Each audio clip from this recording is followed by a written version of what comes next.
ഈശോമിശിഹായ്ക്ക് സ്തുതി. ഇന്ന് നമ്മൾ ധ്യാനിക്കുന്ന വചനം 1 തീമോഥെയോസ് 2-ാം അധ്യായം 1 മുതൽ വാക്യങ്ങൾ.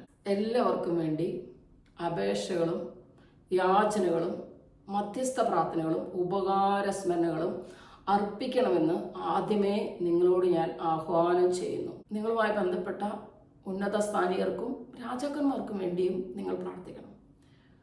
എന്തിനു വേണ്ടിയാണ് ഇങ്ങനെ പ്രാർത്ഥിക്കുന്നത്? എല്ലാ വിശുദ്ധിയിലും ശാന്തവും സമാധാനപൂർണമായ ജീവിതം നിങ്ങൾക്ക് നയിക്കണമെങ്കിൽ നിങ്ങൾ പ്രാർത്ഥിക്കണം. നമ്മളുമായി ബന്ധപ്പെട്ട മേഖലകൾക്ക് വേണ്ടി നമ്മൾ പ്രാർത്ഥിക്കുന്നില്ലെങ്കിൽ അനാവശ്യമായ കലഹം, അനാവശ്യമായ വെറുപ്പിൻ്റെ മേഖല, അനാവശ്യമായ അസ്വസ്ഥതകൾ ഇതെല്ലാം വരും. ഇപ്പം നമ്മളുമായി ബന്ധപ്പെട്ട് നമ്മുടെ മക്കളും നമ്മുടെ ആത്മീയ ജീവിതമുണ്ട്, നമ്മളുടെ സഭ, അങ്ങനെയുള്ള കാര്യങ്ങളുണ്ട്, നമ്മൾ ജോലി മേഖലയുണ്ട്. ഇപ്പം നമുക്ക് പലപ്പോഴും വരുന്ന ഫങ്ഷനുകളൊക്കെ ഉണ്ട്. ഇതെല്ലാം നമ്മൾ കർത്താവിൻ്റെ മുന്നിൽ വെക്കണം എന്നാണ് ഇതിൻ്റെ അർത്ഥം. വെക്കുന്നില്ലെങ്കിൽ നമ്മൾ മനസ്സിൽ പോലും ചിന്തിക്കാത്ത അസ്വസ്ഥതകൾ അതിൽ നിന്ന് വന്ന് വെറുപ്പിൻ്റെ മേഖലയിലേക്ക് നമ്മളെ അങ്ങ് തകർത്ത് കളയും. ആർക്കെങ്കിലും നിന്നോട് വിരോധമുണ്ടെന്ന് തോന്നുന്ന പക്ഷം നീ ബലിവസ്തോടെ വെച്ചിട്ട് തിരിച്ചു പോവുക. കാരണം ബലി അർപ്പിച്ചിട്ട് കാര്യമില്ല. പെട്ടെന്ന് നമ്മളെ ബന്ധനത്തിലാക്കുന്ന കാര്യമാണിത്. ഇപ്പം ഇത് ഇത്തിരി കൂടി എളുപ്പമായിട്ട് പറയുകയാണെങ്കിൽ നമ്മളിങ്ങനെ വിചാരിക്കും, എവിടേക്കെങ്കിലും ഫംഗ്ഷൻ ഉണ്ട്, എവിടേക്കെങ്കിലും പോകണം. അങ്ങനെ പോകണമെന്ന് തീരുമാനിക്കുന്നതിന് മുമ്പേ വഴക്കും കലഹവും തുടങ്ങും. അല്ലെങ്കിൽ നമ്മൾ വിചാരിക്കണം, ഇന്ന് പ്രാർത്ഥനയിൽ നല്ലോണം പ്രാർത്ഥിക്കണം. ആ സമയമാകുമ്പോഴായിരിക്കും എല്ലാ തിക്കും തിരക്കും കൂടി വരുന്നത്. അല്ലെങ്കിൽ നമ്മൾ ഇനി വേറെ ഏതെങ്കിലും വീടുകളിലേക്ക് പോവുകയാണ്, നമ്മുടെ റിലേറ്റീവ്സിൻ്റെയോ എന്തെങ്കിലും ഒരു കാര്യത്തിന് പോവുകയാണ്, അവിടെ വലിയൊരു അസ്വസ്ഥത നമുക്ക് കാണാം. അപ്പോൾ പോകാൻ തീരുമാനിക്കുമ്പോഴേക്കും നമുക്ക് അസ്വസ്ഥതയും കലഹവും നമ്മൾ തമ്മിൽ ബഹളവും തുടങ്ങും. അതുപോലെ നമ്മളിപ്പോൾ ഒരു ആശുപത്രി പോകും, നമ്മൾ ആ മേഖലയ്ക്ക് വേണ്ടി പ്രാർത്ഥിക്കുന്നില്ലെങ്കിൽ അവിടുത്തെ ഏറ്റവും ലാസ്റ്റായിരിക്കും നമുക്ക് കിട്ടുക. എല്ലാവിധ ഇറിറ്റേഷനും നമ്മുടെ തലക്കിട്ട് കിട്ടുന്നതായിട്ട് നമുക്ക് മനസ്സിലാവും. പ്രത്യേകിച്ച് പ്രാർത്ഥിക്കുന്നവരുടെ ജീവിതത്തിൽ ഇത് വളരെയധികം കാണാം. അതെന്താ അങ്ങനെ എന്ന് നമ്മൾ ഇപ്പം ഈ വചനം കേൾക്കുമ്പോൾ നിങ്ങൾ ചിന്തിക്കും, എന്താ അങ്ങനെ, ശരിയാണല്ലോ, എൻ്റെ ജീവിതത്തിൽ എങ്ങനെ ഉണ്ടല്ലോ. അതാണ് ഈശോ പറഞ്ഞത്, നിങ്ങളുടെ പ്രാർത്ഥനയിൽ നിങ്ങൾ അവരെല്ലാം ചേർത്തൊന്ന് വെക്കണം. അത്രയേ ഉള്ളൂ. ഒരുപാട് സമയം അതിനുവേണ്ടി ഇരിക്കണം എന്നല്ല കർത്താവ് പറയുന്നത്. എല്ലാവർക്കും വേണ്ടി അപേക്ഷകളും പ്രാർത്ഥനകളും മധ്യസ്ഥ പ്രാർത്ഥനകളും ഉപകാരസ്മരണകളും അർപ്പിക്കണമെന്ന് ഞാൻ നിങ്ങളോട് പറയുകയാണ്. എന്നിട്ട് വീണ്ടും പറയാണ്, എല്ലാ വിശുദ്ധിയിലും ഭക്തിയിലും ശാന്തവും സമാധാനപൂർണമായ ജീവിതം, അതായത് കലഹമില്ലാത്ത അസ്വസ്ഥതയില്ലാത്ത ശാന്തവും സമാധാനപൂർണമായ വിശുദ്ധ ജീവിതം ഭക്തിയിലും നിലനിൽക്കണമെങ്കിൽ ഉന്നത സ്ഥാനീയർക്കും പിന്നെ രാജാക്കന്മാർക്കും വേണ്ടി നിങ്ങൾ ഇങ്ങനെ ചെയ്യണം. ജർമ്മയുടെ പുസ്തകം 29-ാം അധ്യായം 7-ാം വാക്യം ഇങ്ങനെയാണ്, ഞാൻ നിങ്ങളെ അടിമകളാക്കി അയച്ചിരിക്കുന്ന ദേശത്തിനു വേണ്ടി പ്രാർത്ഥിക്കുവാൻ, നിങ്ങളുടെ ക്ഷേമം അവരുടെ ക്ഷേമത്തെ ആശ്രയിച്ചാണ് ഇരിക്കുന്നത്. നമ്മളുമായി ബന്ധപ്പെട്ട അധികാരികൾ, രാഷ്ട്രീയ അധികാരികളുണ്ട്, മതാധികാരികളുണ്ട്, രാജ്യത്തിൻ്റെ അധികാരികളുണ്ട്. എന്തെങ്കിലും ഒരു ചെറിയ നിയമം നമുക്ക് വന്നാൽ ചിലപ്പോൾ ഒരുപക്ഷെ നമ്മൾ അവിടെ നിന്ന് പോകേണ്ടി വരും. ചില രാജ്യങ്ങളിലൊക്കെ ചില നിയമങ്ങളൊക്കെ വന്നാൽ. അതുകൊണ്ടാണ് ഈശോ പറയുന്നത്, ശാന്തവും സമാധാനപൂർണമായ ജീവിതം നയിക്കാൻ നിങ്ങൾ ആഗ്രഹിക്കുന്നുണ്ടെങ്കിൽ നിങ്ങൾ എല്ലാവർക്കും വേണ്ടി പ്രാർത്ഥിക്കണം. പരിശുദ്ധ കുർബാനയെ നമുക്ക് ഇങ്ങനെ കാണാം, രാജാക്കന്മാർക്ക് വേണ്ടി, സഭയ്ക്ക് വേണ്ടി എല്ലാം പ്രാർത്ഥിക്കുന്നത്. സഭയ്ക്ക് ഇതൊക്കെ അറിയാം. ഇല്ലെങ്കിൽ ആ മേഖലകളിൽ നിന്നെല്ലാം അസ്വസ്ഥതകൾ വരും. ഞാൻ ഒരിക്കൽ എൻ്റെ ശുശ്രൂഷയെ പ്രത്യേകിച്ച് യൂട്യൂബിൽ വചനം ഇടുന്നതിന് വേണ്ടി വലിയൊരു ഹാർഡ് വർക്കൊക്കെ ചെയ്തു. വലിയ ഹാർഡ് വർക്ക് ചെയ്തിട്ടാണ് ഞാൻ ഈ വചനം ഇടുന്നത്. അങ്ങനെ ഞാനതൊക്കെ ചെയ്തു. ഞാൻ ഒരു പ്രാർത്ഥന കൂട്ടായ്മയിലേക്ക് ഞാൻ പോയി. അപ്പോൾ ഞാനൊരു വലിയ വചനം യൂട്യൂബിൽ ഇടാമെന്നൊക്കെ വിചാരിച്ചിട്ട് വലിയ അധ്വാനം ചെയ്തിട്ടാണ് ഞാൻ ഇരിക്കുന്നത്. പക്ഷെ ഒരു കൂട്ടായ്മയിലേക്ക് ഞാൻ അവർക്ക് വേണ്ടിയൊന്നും പ്രാർത്ഥിക്കാറില്ല. അങ്ങനെ ഞാൻ പോയി. ഞാൻ മനസ്സിൽ പോലും ചിന്തിക്കാത്ത ഒരു കാര്യം, തെറ്റിദ്ധാരണ സംഭവിച്ചു. ഒരു സംസാരത്തിൻ്റെ ഇടയ്ക്ക് ഒരു തെറ്റിദ്ധാരണയാണ്, ഒട്ടും ഞാൻ മനസ്സ് വിചാരിച്ച കാര്യമല്ല.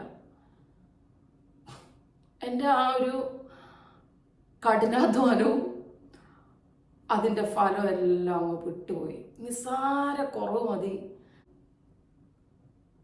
അതങ്ങ് ആ കൃപ അങ്ങ് നശിച്ചു. ഇപ്പം നിങ്ങൾ നോക്കി, നമ്മൾ നല്ലൊരു ഡ്രസ്സൊക്കെ ഇട്ട് ഇൻ്റർവ്യൂവിന് പോവുകയാണ്. ഒരു മഴവെള്ളം ചെളിവെള്ളം തെറിച്ചാൽ മതി നമ്മുടെ ആ ഒരു ബ്യൂട്ടി നഷ്ടപ്പെടാൻ, അല്ലെ ആ ഡ്രസ്സിൻ്റെ ഒരു പെർഫോമൻസ് ഒക്കെ നഷ്ടപ്പെടാൻ. അതുപോലെ തന്നെയാണ് ആത്മീയത. ചെറിയ കാര്യങ്ങളിൽ ഒരു കുറവ് വന്നാൽ അല്പം പുളിപ്പ് മുഴുവൻ മാവിനെയും പുളിപ്പിക്കുന്നു. ഗലാത്യ ദിവസത്തിലെ 1 കൊരിന്ത്യർ 5-ാം അധ്യായത്തിൽ നിങ്ങൾക്ക് ഇത് കാണാം. അല്പം പുളിപ്പ്. വിശുദ്ധ പൗലോസ് പല പ്രാവശ്യം പറയുന്ന കാര്യമാണ്. ചെറിയ കുറവുകൾ നിങ്ങളിലുള്ള കൃപകൾ മുഴുവനെ അങ്ങ് നശിപ്പിച്ച് കളയും. നമ്മുടെ കുടുംബമുണ്ട്, നമ്മളെ മക്കൾ വിവാഹം കഴിച്ച കുടുംബമുണ്ട്, നമ്മളുടെ ഹസ്ബൻഡിൻ്റെ കുടുംബമുണ്ട്, ഭാര്യയുടെ കുടുംബമുണ്ട്. നമ്മൾ ഇടപഴകുന്നവരെ 1000 പേരെ, നമ്മുടെ ജോലി മേഖലയുണ്ട്. എല്ലാം നിന്റെ കുർബാനയിലേക്കും പ്രാർത്ഥനയിലേക്കും ഒന്ന് സമർപ്പിക്കുന്നില്ലെങ്കിൽ വലിയ ഇടർച്ചകളും വലിയ കലഹങ്ങളും വലിയ വഴക്കുകൾക്കും അതിടയാകും. നിങ്ങൾ പലപ്പോഴും ഇങ്ങനെ വിചാരിക്കും,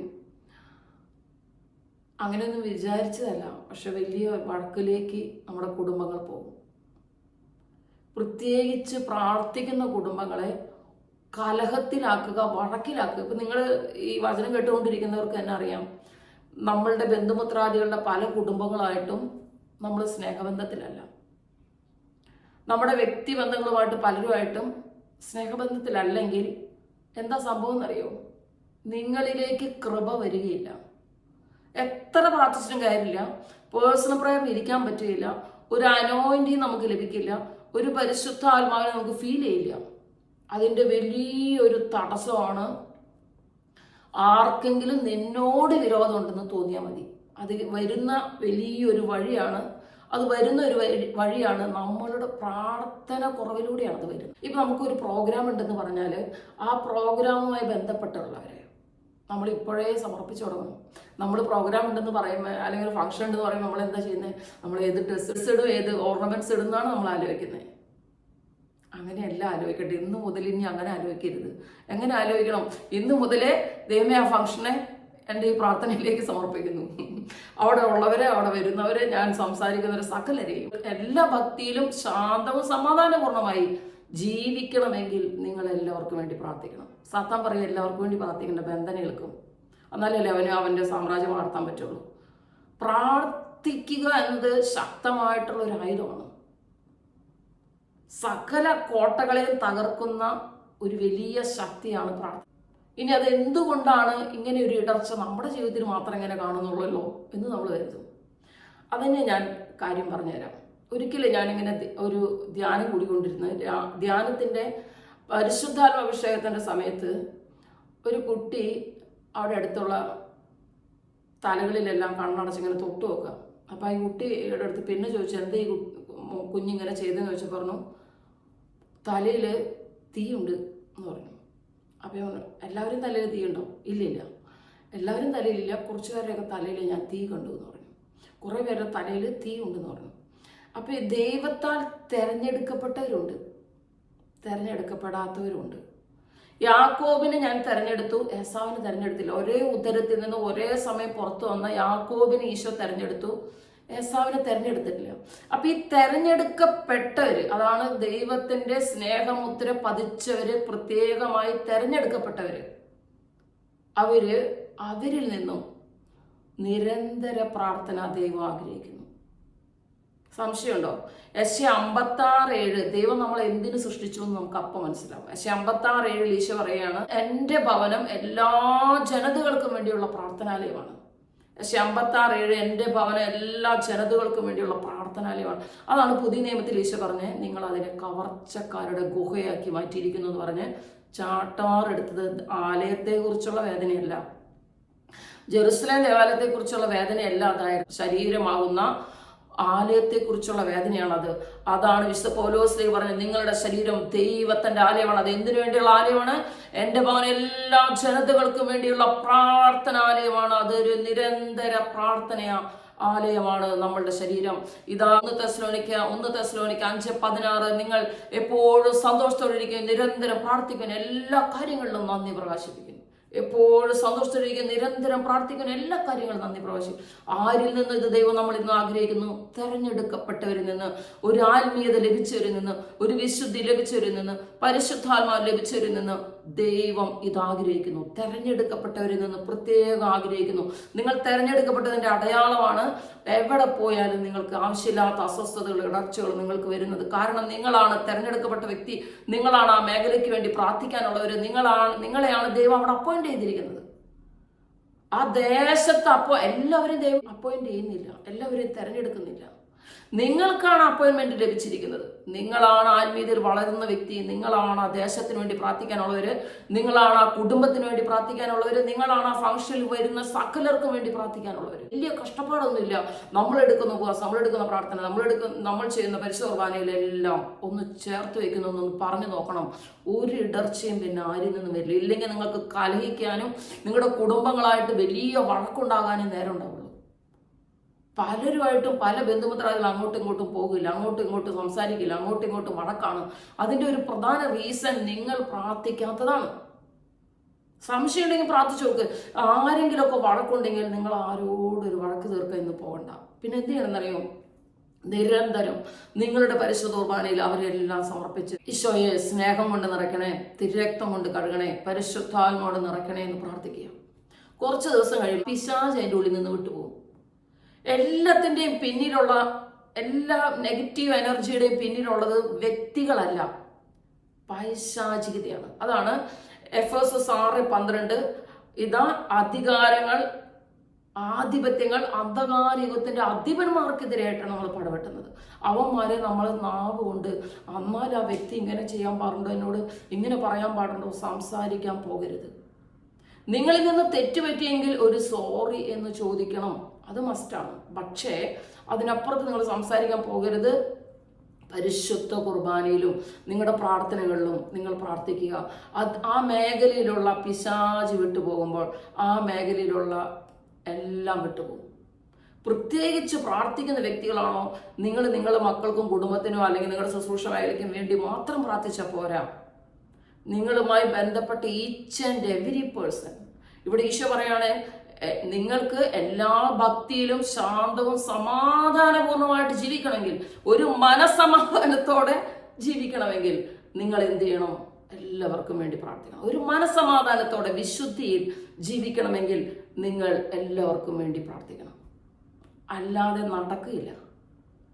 ഇല്ലെങ്കിൽ എല്ലാ മേഖലയിൽ നിന്നും ആവശ്യമില്ലാത്ത ആവശ്യമുള്ളതുമായ വഴക്കും വൈരാഗ്യവും, ആവശ്യമില്ലാത്ത വഴക്കും ബഹളവും നമ്മുടെ കുടുംബത്തിലേക്ക് വരും. ഒരു കുടുംബമായിട്ട് ഒരു പ്രശ്നം ഉണ്ടാവില്ല, നമ്മുടെ കുടുംബമായിട്ട് എല്ലാവരും ഒരു വിഷമത്തിലാവും. അതിൻ്റെ കാരണം ഇതാണ്.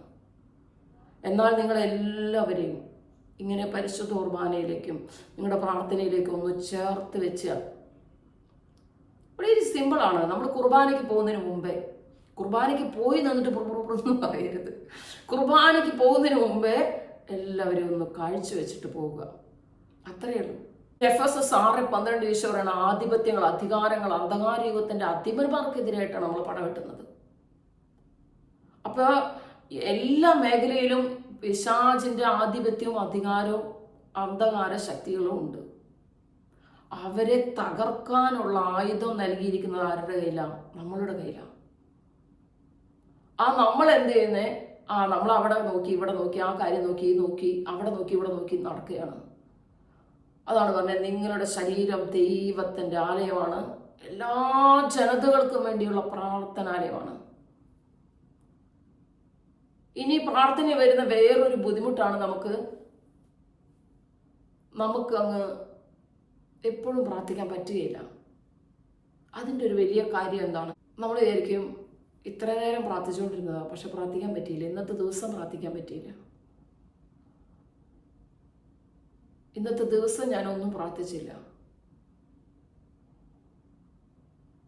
എന്ന് നമ്മൾ ചിന്തിക്കുക. അതിൻ്റെ കാരണം എന്താണ്? ഈശോ നമ്മളോട് പറയുന്നത് നിരന്തരം പ്രാർത്ഥിക്കും. പലരും വിചാരിക്കും ആഗ്രഹമില്ലാഞ്ഞിട്ടൊന്നുമല്ല, പറ്റുന്നില്ല. ചിലപ്പോൾ അങ്ങ് പ്രാർത്ഥന സ്കിപ്പായി പോയിട്ട് മണിക്കൂറുകൾ അങ്ങനെ സ്കിപ്പായിപ്പോ.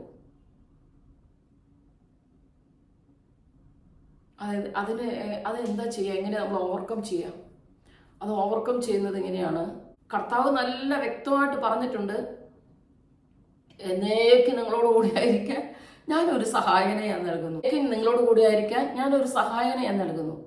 ഈ പരിശുദ്ധാത്മാവില്ലാതെ എങ്ങനെ പ്രാർത്ഥിക്കാമെന്നാണ് നമ്മൾ വിചാരിക്കുന്നത്. കാരണം നമ്മൾ ചിന്തിക്കുന്നതിനപ്പുറത്ത് പൈശാചികത നമുക്ക് യുദ്ധത്തിലാണ്. നമ്മൾ പലപ്രാവശ്യം ധ്യാനിക്കാറുള്ള വചനമാണ് വെളിപാട് 12:17. ഇതാ ദൈവ കൽപ്പന കാക്കുന്നവരും അവളുടെ സന്താനങ്ങൾ അവശേഷിച്ചിരുന്നവരോട് യുദ്ധം ചെയ്യാൻ അത് മണൽത്തിട്ടയിൽ ഇരിപ്പുറപ്പിച്ചു. ഒരു യുദ്ധത്തിനായിട്ട് ഒരു സൈന്യം നമുക്കെതിരെ നിൽക്കുന്നുണ്ട്. അതുപോലെ മറ്റൊരു വചനമാണ് ലൂക്കായുടെ സുവിശേഷം 14:31. 20,000 ഭടന്മാരോട് തനിക്കെതിരെ വരുന്നതിന് 10,000 കൊണ്ട് എതിരിടാമെന്ന് വിചാരിക്കരുത്, പറ്റുകയില്ല. അപ്പൊ ഇത് നമ്മൾ എങ്ങനെ ഓവർകം ചെയ്യും? അതാണ് ഞാൻ പറഞ്ഞത്. പരിശുദ്ധാത്മാവിലൂടെ അല്ലാതെ ഇത് ഓവർകം ചെയ്യാൻ പറ്റുകയില്ല. പരിശുദ്ധാത്മാവിനെ വിളിക്കുകയും പരിശുദ്ധാത്മാവെ സാന്നിധ്യം തരണേ എന്ന് പ്രാർത്ഥിക്കുകയും പരിശുദ്ധാത്മാവെ നിറയണേ എന്ന് പ്രാർത്ഥിക്കുകയും ചെയ്യുന്ന ഒരു അജഗണമായിട്ട് ഇപ്പോഴുള്ള എല്ലാ പ്രാർത്ഥനക്കാരും നിറയണം. ഇല്ലെങ്കിൽ നിങ്ങൾക്ക് മുന്നോട്ട് പോകാൻ പറ്റില്ല. പലരും പരിശുദ്ധാത്മാവിനെ ഉപേക്ഷിച്ചു, സ്വന്തം കഴിവിലിട്ടാൽ അധ്വാനിക്കുക. എങ്ങനെ ശരിയാവാനാണ്? കാരണം ഈ ആത്മീയ യുദ്ധത്തിൽ നമുക്ക് ഈ പിശാചിന്റെ ശക്തികളൊന്നും നമുക്ക് മനസ്സിലാവുന്നില്ല. അതിനുള്ള ബുദ്ധിയില്ല, ബോധമില്ല നമുക്ക്. അപ്പൊ അങ്ങനെയുള്ള നമ്മളെ സംബന്ധിച്ച് നമ്മളെ എന്നേക്കും സഹായിക്കാൻ ഒരു വ്യക്തി ആവശ്യമാണ്. ദൈവം തന്നെയായ പരിശുദ്ധാത്മാവിനെ നമുക്ക് നൽകിയിരിക്കുക. ദാവീദ് എപ്പോഴും പറയും, സങ്കീർത്തനം 105:4 കാണാം, സാന്നിധ്യം തേടുവിൻ. ഇത് ചോദിക്കണം, ഇത് ആശ്രയിക്കണം, പരിശുദ്ധാത്മാവിനെ പ്രാർത്ഥിക്കണം, പരിശുദ്ധാത്മാവിന് വേണ്ടി കാത്തിരിക്കണം. വീണ്ടും ജനിക്കുന്നില്ലെങ്കിൽ ദൈവരാജ്യം കാണാൻ പോലും പറ്റുകയില്ല. വീണ്ടും ജനിക്കുന്നില്ല, ആത്മാവിനാലും ജലത്താലും വീണ്ടും ജനിക്കുന്നില്ലെങ്കിൽ സ്വർഗരാജ്യത്ത് പ്രവേശിക്കില്ല. ആത്മാവിനാലും ജലത്താലും വീണ്ടും നിങ്ങളൊരു പുതിയ സൃഷ്ടിയാകുന്നില്ലെങ്കിൽ നിങ്ങൾക്ക് നിങ്ങളുടെ ജീവിതം മുന്നോട്ട് കൊണ്ടുപോകാൻ പറ്റുകയില്ലെന്ന് ഉറപ്പായിട്ടും വചനം പറയുക. തകർന്നു പോകാനേ നമുക്ക് നേരം ഉണ്ടാവുള്ളൂ. തിന്മയിലും വീഴും. ഒരു തിന്മയുടെ ഒരു നൂലിന്റെ അംശം നമ്മളിൽ നിന്ന് വന്നാൽ ഒക്കെ വിട്ടുപോകും. എല്ലാ കൃപയും വിട്ടുപോകും, നമുക്ക് മനസ്സിലാവും. അപ്പൊ ഇതെങ്ങനെ മുന്നോട്ട് പോകാൻ ഇങ്ങനെയൊക്കെ ശ്രദ്ധിച്ചിട്ട് ആർക്കെങ്കിലും മുന്നോട്ട് പോകാൻ പറ്റുമോ എന്നായിരിക്കും നിങ്ങൾ ചോദിക്കുന്നത്. പരിശുദ്ധാത്മാവ് വന്നാൽ പറ്റും, ഇല്ലെങ്കിൽ പറ്റില്ല. പരിശുദ്ധാത്മാവ് നിറഞ്ഞാൽ നമുക്ക് പറ്റും. പരിശുദ്ധാത്മാവ് നമ്മളോട് അതാണ് പറഞ്ഞത്, എൻ്റെ നാമത്തിൽ പിതാവായിരിക്കുന്ന സഹായനായ പരിശുദ്ധാത്മാവ് എല്ലാ കാര്യം പഠിപ്പിക്കും, പറഞ്ഞ എല്ലാം അനുസ്മരിപ്പിച്ചു തരും. ഇപ്പോൾ ഇങ്ങനെ സംഭവിക്കും, അപ്പോൾ അങ്ങനെ സംഭവിക്കും, അയ്യോ ഇങ്ങനെ പോയി ഈ വഴിക്ക് പോകണ്ട, ആ വഴിക്ക് പോയാൽ മതി. തലയിൽ തീയുള്ള വ്യക്തിയെ പിശാചിന് കണ്ടാൽ മനസ്സിലാവും. ഒരു ആത്മീയത ലഭിച്ച വ്യക്തികൾ, അവരെ കണ്ടാൽ ആർക്ക് മനസ്സിലാവും? പിശാചിന് മനസ്സിലാവും. കാരണം ഈശോനെ കണ്ടിട്ട് ആരാ മനസ്സിലാക്കിയത്? അത്യുന്നതനായ ദൈവത്തിന്റെ പുത്ര എന്ന് വിളിച്ചു പറഞ്ഞത് ആരാണ്? പിശാചുവാചനെ വിളിച്ചു പറഞ്ഞു. അപ്പൊ പിശാചിന് നമ്മളിലുള്ള ആത്മീയത മനസ്സിലാവും. അവൻ നമ്മളെ എവിടെ ചെന്നാലും കുത്താൻ നോക്കും. ആർക്കില്ലാത്ത കുത്തും വഴക്കും ബഹളവും അതുപോലെ തിന്മയിലേക്കുള്ള പ്രലോഭനവും നമ്മൾ വിചാരിക്കും വേറെ എത്രയോ പേരുണ്ട് നമുക്കിട്ട് വരുന്നത്. ആർക്കും ഇല്ലാത്ത പ്രശ്നങ്ങളാണല്ലോ ഇത് നമുക്കിട്ട് വരുന്നത് നമ്മൾ വിചാരിക്കും. അതാണ് സാത്താൻ അറിയാം ഇതിനിട്ടാണ് കൊടുക്കേണ്ടത്. കാരണം ഇവളാണ് എൻ്റെ രാജ്യത്തെ തകർക്കാൻ ദൈവം നിയോഗിച്ചിരിക്കുന്ന വ്യക്തി. എല്ലാ മക്കളെ ഓടിയോയോ ദേ വരുന്നു, തലയിൽ തീയുള്ള ഒരു സാധനം വരുന്നുണ്ട്, അവളെ ശരിയാക്കണം നമുക്ക് എല്ലാവർക്കും കൂടി എന്ന് പറഞ്ഞിട്ട് സാത്താൻ നമുക്കെതിരെ വരുന്നത്. അപ്പം നമ്മൾ നല്ല സുന്ദരിയായിട്ട് അങ്ങോട്ട് നോക്കി വായും പൊളിച്ച് നടക്കാണ്. നമുക്ക് യാതൊരു ബുദ്ധിയില്ല, ബോധമില്ല. പരിശുദ്ധാത്മാവിൽ നിറയുക, ഇല്ലെങ്കിൽ നമുക്ക് മുന്നോട്ട് പോകാൻ പറ്റില്ല. പരിശുദ്ധാത്മാവിൻ്റെ കൂടെ നടക്കുക. ഒന്നാമത്തെ കാര്യം പരിശുദ്ധാത്മാവിൻ്റെ ഒരു ശക്തി വേണം ആത്മീയർക്ക്. രണ്ടാമത്തെ കാര്യം ശരീരത്തിൽ പീഡനമേറ്റ ക്രിസ്തുവിൻ്റെ മനോഭാവം നിങ്ങൾക്കൊരായുധമാണ്. എന്താ ശരീരത്തിൽ പീഡനമേറ്റ ക്രിസ്തുവിൻ്റെ മനോഭാവം? അതാണ് പല വിധത്തിലുള്ള പ്രായശ്ചിത്തങ്ങളും നമുക്കൊരു ശക്തിയാണ്. ഇതൊന്നില്ലാതെ അങ്ങോട്ട് നോക്കി ഇങ്ങോട്ട് നോക്കി സുന്ദരന്മാരും സുന്ദരികളുമായിട്ട് നടന്നാൽ പിശാച് നമ്മളെ തോണ്ട് നല്ല നിലയിൽ കിട്ടിക്കഴിയുമ്പോഴാണ് നമുക്ക് മനസ്സിലാവുക. എന്തെങ്കിലും ഒരു ചെറിയ തെറ്റ് നമ്മളിൽ നിന്ന് വന്നാൽ എന്ത് സംഭവിക്കുന്നറിയാം? ആത്മീയ കൃപ പോകും. ആത്മീയ കൃപ പോകുന്നതിനോടൊപ്പം ദൈവം നമുക്ക് നൽകിയിരിക്കുന്ന അനേക അനുഗ്രഹമുണ്ട്. പ്രത്യേകിച്ച് ഈ ആത്മീയ വ്യക്തികൾക്ക് ഭയങ്കര സംരക്ഷണവും ഭയങ്കര കൃപകളും ഭയങ്കര ഭൗതിക അനുഗ്രഹങ്ങളാണ്. അതിൽ പിശാച് കരം വയ്ക്കും. ആത്മീയതയെല്ലാം അങ്ങ് പൊക്കോട്ടെ എന്ന് ആരും വിചാരിക്കണ്ട. ആത്മീയത പോകുന്നതിനോടൊപ്പം നിങ്ങളുടെ ഭൗതികമായിട്ടുള്ള സാമ്പത്തിക മേഖല, ആരോഗ്യം, വിദ്യാഭ്യാസം, ഈ മേഖല മക്കളുടെ ജീവിതത്തിലെല്ലാം പിശാച് കരം വയ്ക്കും. അപ്പോൾ ഒരു തെറ്റും സംഭവിക്കാതെ നമ്മൾ ജീവിക്കണമെങ്കിൽ ഇന്ന് നമ്മൾ ധ്യാനിച്ച കാര്യം നല്ലപോലെ പ്രാർത്ഥിക്കുന്നവരായിരിക്കണം. നമ്മൾക്കെതിരെ വരുന്ന ശത്രുവിനെ കുറിച്ച് നല്ല അലേർട്ടുള്ള വ്യക്തിയായിരിക്കണം. അതാണ് ആധിപത്യങ്ങൾ, അധികാരങ്ങൾ, അന്ധകാര യുഗത്തിന്റെ അധിപന്മാർ നമുക്കെതിരെ എപ്പോഴും നിൽക്കുകയാണെന്നുള്ളൊരു ബോധ്യം നമുക്ക് വേണം. നിരന്തരം പ്രാർത്ഥിക്കുന്നവരായിരിക്കണം. നിങ്ങളുടെ ശരീരം ദൈവത്തിന്റെ ആലയമാണ്. അത് എൻ്റെ ഭവനം എല്ലാ ജനതകൾക്കും വേണ്ടിയുള്ള പ്രാർത്ഥനാലയമാണ് നിങ്ങൾ. ഇനി അടുത്തത്, ഇത് നമ്മളുടെ ശക്തി കൊണ്ട് മുന്നോട്ട് പോകാൻ പറ്റുകയില്ല. പരിശുദ്ധാത്മാവോടെ മാത്രമേ ഒരു ആത്മീയത നിങ്ങൾക്ക് മുന്നോട്ട് കൊണ്ടുപോകാൻ പറ്റുകയുള്ളൂ. പരിശുദ്ധാത്മാവിന് വേണ്ടി നിങ്ങൾ പ്രാർത്ഥിക്കുന്നവരായിരിക്കണം. മൂന്നാമത്തെ കാര്യം, ശരീരത്തിൽ പീഡനമേറ്റ ഒരു പ്രായശ്ചിത്തരൂപി. എഫെസോസ് 4:1 കാണാം, ശരീരത്തിൽ പീഡനമേറ്റ ക്രിസ്തുവിന്റെ മനോഭാവം നിനക്ക് ആയുധമായിരിക്കണം എന്ന് പറഞ്ഞാൽ ഒരു പ്രായശ്ചിത്തരൂപി, ഒരു ഉപവാസത്തിന്റെ നോയമ്പിന്റെയൊക്കെയുള്ള പലതിൽ നിന്നും മാറി നിൽക്കുന്ന, പല മീഡിയ ഉപേക്ഷിക്കുന്ന, മാറി നിൽക്കുന്ന ഒരു അരൂപി, പ്രായശ്ചിത്തത്തിന്റെ അരൂപി നിനക്ക് വേണം. എല്ലാവരും പോകുന്ന വഴിയെ പോയാൽ പല തിന്മകളിലേക്ക് നീ ആഗ്രഹിക്കാതെ വീഴും. അശുദ്ധിയിലേക്ക് നീ വീഴും. തിന്മകളിലേക്ക് നീ വീഴും. വീണാൽ ഉടനെ അറിയണം, നിന്റെ ജീവിതം മുഴുവൻ തകർന്നു പോകും. ആത്മീയത എവിടെ നീ തകർന്നിട്ടുണ്ടോ ഭൗതിക ജീവിതവും അങ്ങനെ തന്നെ തകരും. പലർക്കും അറിഞ്ഞുകൂടാ എന്തുകൊണ്ട് എൻ്റെ കുടുംബം തകർന്നെന്ന്. പലർക്കും അറിഞ്ഞുകൂടാ കുടുംബം തകരുന്നത് എങ്ങനെയാണ്, നമ്മുടെ കുടുംബം എന്തുകൊണ്ടാണ് നമ്മുടെ കുടുംബം തകരുന്നത് ആർക്കും അറിഞ്ഞുകൂടാ. കുടുംബം തകരുന്ന ആത്മീയതയിൽ നിങ്ങൾക്ക് വീഴ്ച പറ്റിയോ, ഭൗതിക മേഖലയും പിശാച് എടുത്തിട്ട് മോഷ്ടിക്കാനും കൊല്ലാനും നശിപ്പിക്കാനാണോ കള്ളം വരുന്നത്, അവനത് കൊണ്ടുപോകും നമ്മളിൽ നിന്ന്. ആത്മീയതയും ഭൗതിക മേഖലയും മോഷ്ടിക്കപ്പെടും. സാമ്പത്തികം, അനുഗ്രഹം, ജീവൻ, നമ്മുടെ ആരോഗ്യം എല്ലാം, നമ്മുടെ മക്കളുടെ ജീവിതം എല്ലാം അങ്ങ് പിശാച് എടുത്തിട്ട് പോകും. കാരണം എന്താണ്? നമ്മളിൽ വന്ന ഉഴപ്പത്തരവും ആത്മീയതയിലുള്ള കുറവും പ്രാർത്ഥനയുടെ കുറവും ആണ്. ധ്യാനിച്ച വചനം 1 തീമോഥെയോസ് 2:1 മുതലുള്ള വാക്യങ്ങൾ എല്ലാവർക്കും വേണ്ടി അപേക്ഷകൾ, പ്രാർത്ഥനകൾ, ഉപകാരസ്മരണകൾ നമ്മൾ അർപ്പിക്കണം. ശാന്തവും സമാധാനപൂർണമായിട്ട് വിശുദ്ധമായിട്ട് നിങ്ങൾക്ക് ജീവിക്കണമെങ്കിൽ എന്ത് ചെയ്യണം? നിരന്തരം പ്രാർത്ഥിക്കുന്നവരായിരിക്കണം. അതുപോലെ ഈ വചനം കേൾക്കുമ്പോൾ നിങ്ങളുടെ മേലും പരിശുദ്ധാത്മാവിൻ്റെ ഒരു ശക്തി വരെ നിങ്ങൾക്ക് മനസ്സിലാവും. പെട്ടെന്ന് നിങ്ങളുടെ തിന്മകളും പാപങ്ങളൊക്കെ വിട്ടുപോകും. പ്രാർത്ഥിക്കാനുള്ളൊരു കൃപയും ശക്തിയും നിങ്ങളിൽ നിറയും. അത് ഈ വചനത്തിലൂടെ സംഭവിക്കുന്ന ഞങ്ങൾ കണ്ടിട്ടുണ്ട്. അതുകൊണ്ട് ഈ വചനം കേൾക്കുമ്പോൾ നിങ്ങൾ കണ്ണുകൾ അടച്ചിരുന്ന് പരിശുദ്ധാത്മാവെ ഞങ്ങൾ വരണേ എന്ന് പ്രാർത്ഥിക്കണം. ഒരു ശക്തി പെട്ടെന്ന് ഇറങ്ങി വന്നത് ഫീൽ ചെയ്യും. പെട്ടെന്ന് നിങ്ങൾക്ക് ഈ വചനത്തിലൂടെ വിടുതൽ ലഭിക്കും. അതുപോലെ ഈ വചനത്തിലൂടെ രോഗശാന്തികൾ ലഭിക്കും. ഈ വചനത്തിലൂടെ ഞങ്ങൾ നടത്തുന്ന സൂപ്രാർത്ഥനയിൽ നടക്കുന്ന രോഗശാന്തികളുടെ സാക്ഷ്യം ഒരെണ്ണം നമുക്കിപ്പോൾ കാണാം. അപ്പോൾ നിങ്ങൾക്ക് കൂടുതൽ വിശ്വാസം വരും. നിങ്ങൾ ഏത് രോഗങ്ങളോ എന്ത് പ്രശ്നങ്ങളോ വിട്ടുപോകുന്നതിന് വേണ്ടി, കാണാതെ അവസ്ഥകൾ കണ്ടുകിട്ടുന്നതിനൊക്കെ വേണ്ടി പ്രാർത്ഥിക്കുക ഈ നിമിഷം. എന്നിട്ട് വചനം കേൾക്കുക. നിങ്ങൾക്ക് ഇത് ലഭിക്കും. നിങ്ങളിത് സംഭവിച്ചു കഴിയുമ്പോൾ നിങ്ങൾ എന്ത് ചെയ്യണം? ഇത് മറ്റുള്ളവർക്ക് ഈ വചനം ഷെയർ ചെയ്യുക. നിങ്ങളിത് തടയരുത്. ദൈവവചന പ്രഘോഷണത്തെ, ലോക സുവിശേഷവൽക്കരണത്തെ തടയരുത്. നിങ്ങൾക്കത് ഇഷ്ടപ്പെട്ടെങ്കിൽ ഉടനെ ഈ വചനം ഷെയർ ചെയ്യുക. ഈശോയ്ക്ക് സ്തുതിയായിരിക്കട്ടെ. ഞാൻ ജോണപ്പച്ചൻ, ഞാൻ കോട്ടയ്ക്കാവ് പള്ളി ആണ്. എൻ്റെ ഭാര്യ. എന്നെക്കുറിച്ച് ഞാൻ എന്തായിരുന്നതിനെക്കുറിച്ച് മേരി ജോൺ ഇപ്പോൾ സംസാരിച്ചു. എൻ്റെ പേര് മേരി. ഞങ്ങൾ ഒരു 45 വർഷത്തോളധികമായി ദൈവവചനം കേൾക്കാൻ തുടങ്ങിയിട്ട്. പക്ഷേ ഞങ്ങൾക്ക് വലിയ മാറ്റമൊന്നും ഉണ്ടായിരുന്നില്ല. ഓരോ കാര്യങ്ങൾ സാധിക്കാൻ വേണ്ടിയിട്ടാണ് ദൈവവചനം ശ്രവിക്കാൻ പോയിരുന്നത്. പക്ഷേ വചനം ശ്രവിക്കുക മാത്രം ചെയ്യുന്ന ആത്മവഞ്ചകരായിരുന്നു. ഒരു മാറ്റം വന്നില്ല. എന്നാൽ ഈ ബിന്ദു സിസ്റ്ററിൻ്റെ ഈ ഗ്രൂപ്പിലൂടെ കൊറോണ കാലത്താണ് ഇത് ആരംഭിച്ചത്.